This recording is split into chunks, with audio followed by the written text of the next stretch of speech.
Bonjour, bienvenue à tous.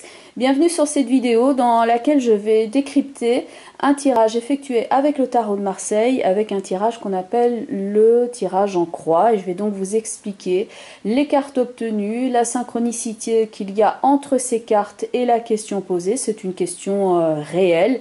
Et donc vous expliquer pas à pas la marche à suivre pour décrypter ce langage symbolique qui est donc le tarot de Marseille. Alors première chose, quand j'effectue un tirage en croix, alors il s'appelle comme ça simplement par la disposition des cartes sur la table sans plus.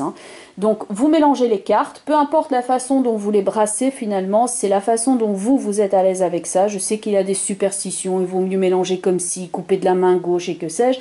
Personnellement, je ne suis pas du tout dans ce genre de superstition, je suis quelqu'un de très concret, je suis plutôt dans le constat et l'observation. Si oui ou non il y a synchronicité entre les cartes et ce que je me pose moi comme question, ce que le ou la consultante pose comme question, et je ne suis donc pas dans les gris-gris et ce genre de choses. Voilà.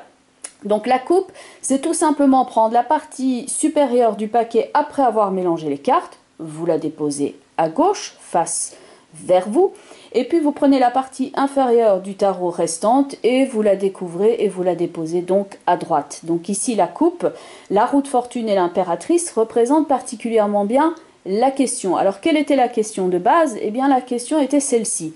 J'ai l'intention d'effectuer un concours via un réseau social, une espèce de loterie dans laquelle je proposerai donc des gains par rapport à mes habitués, ceux qui me suivent, des nouveaux aussi, et quelque part de retourner cette générosité que les gens ont eue envers moi en proposant différents lots à gagner. C'est donc quelque chose de tout à fait nouveau que j'avais envie de mettre en place. Et donc voilà le tirage obtenu, à savoir la roue de fortune et l'impératrice. Alors déjà, comme on parle de loterie, la synchronicité, on le voit dans la machine qu'est la roue de fortune, donc il n'y a pas 36 000 cartes dans le tarot de Marseille, donc il y a 22 lames majeures. C'est la seule des cartes qui peut représenter, disons, la machine dans laquelle ces petites billes viennent effectivement rouler. Donc il y a bien l'idée de quelque chose qui évolue aussi au niveau conceptuel, au niveau de l'idée.